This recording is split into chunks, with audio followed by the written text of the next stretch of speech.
They RTV app వార్తల్ని క్షణాల్లో చదివే అవకాశం ఉంటుంది. ఒక న్యూస్ పేపర్, ఒక టెలివిజన్ ఛానల్ మీ చేతుల్లో ఎప్పుడూ ఉంటాయి. ఖమ్మం జిల్లా సోమవారం నాడు నిర్వహించే ప్రజావాణి కార్యక్రమంలో దివ్యాంగులు కూడా భారీ ఎత్తున కలెక్టర్ గారికి సమస్యలు విన్నవించుకోవడానికి వచ్చిన పరిస్థితి కనబడుతూ ఉంది.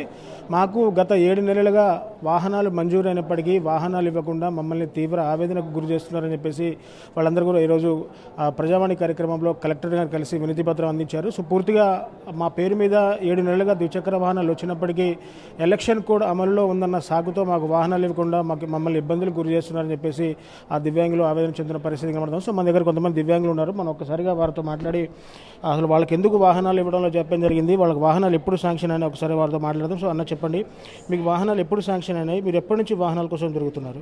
ఇవి మాకు శాంక్షన్ అయ్యి 1 year అయింది, 7 months అయింది సార్. అప్పుడు ఎలక్షన్ కోడ్ అని చెప్పారు, ఎమ్మెల్యే ఎలక్షన్. ఆ తర్వాత ఎమ్మెల్సీ అనేసి ఇలా ఎలక్షన్ కోడ్ అని పెడుతూ ఇప్పటికి 7 months అవుతుంది. అవి వర్షాల్లోనూ ఎండలు తడిసి మొత్తం సింకు పట్టేసినాయి. అవి మాకు ఇచ్చినా మాకు యూజ్ఫుల్ లేదంటుంది. ఇప్పుడే అడుగుతుంటే మినిస్టర్ గారు ఆర్డర్ ఇస్తే ఇస్తామన్నట్టు, అపాయింట్మెంట్ ఇస్తే ఇస్తామని అంటున్నారు కలెక్టర్ గారు.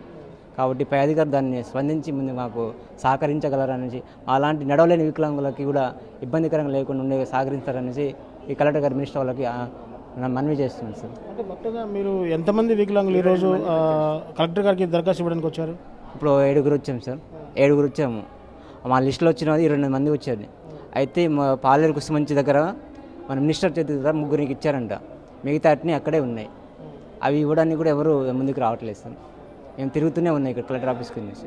కాబట్టి దీన్ని స్పందించాలని కోరుకుంటున్నాం సార్. సో ఇక్కడ మన దగ్గర మహిళా దివ్యాంగురాలు కూడా మనకు అందుబాటులో ఉంది, మనం తనతో కూడా మాట్లాడదాం. పూర్తిగా తను అంగవైకల్యంతో నడవలేని పరిస్థితిలో, ఎందుకంటే ఇట్లాంటి వారికి ఖచ్చితంగా ద్విచక్ర వాహనాలు ఇవ్వాల్సిందే, ఎందుకంటే వాళ్ళు పూర్తిగా నడవలేని పరిస్థితి. అమ్మ చెప్పండి, మీరు ఎంతకాలం నుంచి వాహనాల కోసం తిరుగుతున్నారమ్మా? సార్ దాదాపు 1 year దాటింది సార్. వెహికల్ నోటిఫికేషన్ ఇచ్చింది మార్చి ఏప్రిల్లో ఇచ్చారు సార్, 2023 మార్చి ఏప్రిల్లో ఇచ్చారు. వెరిఫికేషన్ ఏమో సెప్టెంబర్ 26కు చేశారు సార్. వెహికల్స్ వచ్చేసి 7 months దాటిని ఇప్పటి వరకు ఇవ్వట్లేదు సార్. వెహికల్స్ లేక మేము చాలా ఇబ్బంది పడుతున్నాం సార్. ఇప్పటికే చాలాసార్లు తిరిగినాం కలెక్టర్ ఆఫీస్ చుట్టూ, అయినా కానీ ఏమాత్రం రెస్పాన్స్ రావట్లేదు సార్. అంటే మీరు వాహనాల కోసం, మీ వాహనాలు ఎక్కడున్నాయి, వాహనాలు వచ్చిన తర్వాత మీరు అధికారులను కలిసారా? అధికారులు ఏం చెప్పారు మీతో? ఇస్తామంటున్నారు కానీ ఇంకా కన్ఫామ్గా ఇవ్వట్లేదు సార్. ఇస్తామంటారు, రేపు మాపు అంటున్నారు. 3-4 days మినిస్టర్ గారు ప్రోగ్రామ్ పెట్టి ఇస్తామంటున్నారు. ఎప్పటి నుంచో అలాగే చెప్తున్నారు కానీ ఇవ్వట్లేదు సార్. ఇస్తామని అంటున్నారు సార్. మా అందరి దయ ఉంచి కలెక్టర్ గారు అని మినిస్టర్ గారు దయచేసి ఇవ్వాల్సిందని కోరుతున్నాను సార్.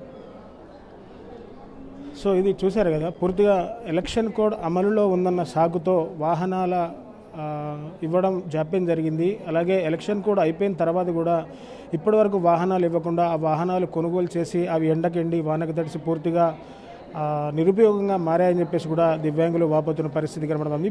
ఇకనైనా జిల్లా కలెక్టర్, మంత్రి గారి చొరవ తీసుకొని దివ్యాంగులకు మంజూరైన వాహనాలను మాకు ఇప్పిస్తే మాకెంతో కొంత తోడ్పాటుగా ఉంటుంది. మేము నడవలేని పరిస్థితుల్లో వాహనాల మీద మేము మా దైనందిన పనులు కూడా పూర్తిగా చేసుకుంటామని చెప్పేసి కూడా దివ్యాంగులు చెప్తున్న పరిస్థితి కనబడుతుంది. సో పూర్తిగా పాలేరు నియోజకవర్గంలో మంత్రి గారి చేతుల మీదుగా అరాకొర వాహనాలు పంచారే తప్ప మమ్మల్ని అందరినీ పిలిచి మాకు కూడా వాహనాలు ఇస్తుంటే మేము కూడా ఇప్పటివరకు ఆ వాహనాల మీద మా పనులు చేసుకునే వాళ్ళము. ఇప్పటివరకు మాకు ఎటువంటి వాహనాలు లేకపోవడంతో మేము ప్రజావాణి కార్యక్రమానికి కలెక్టరేట్ చుట్టూ ఎంతో వ్యయప్రయాసాలతో తిరుగుతున్నామని చెప్పేసి కూడా ఆ దివ్యాంగులు ఆవేదన వ్యక్తం చేస్తున్న పరిస్థితి కనబడుతుంది. ఇకనైనా అధికారులు వెంటనే స్పందించి వాళ్ళకి మంజూరైన వాహనాలని వాళ్లకు ఇవ్వాలని చెప్పేసి కూడా దివ్యాంగులు కోరుకుంటున్న పరిస్థితి ఇక్కడ నెలకొన్నది. ఇది కెమెరా పర్సన్ నాగేంద్రబాబుతో నేను మీ దేవేంద్ర, RTV ఖమ్మం జిల్లా కలెక్టర్ కార్యాలయం నుంచి. మరిన్ని వీడియోస్ కోసం ఛానల్ ని సబ్స్క్రైబ్ చేయండి, లేటెస్ట్ అప్డేట్స్ కోసం వాట్సాప్ ఛానల్ ని ఫాలో చేయండి, అండ్ లింక్ డిస్క్రిప్షన్ లో ఉంది.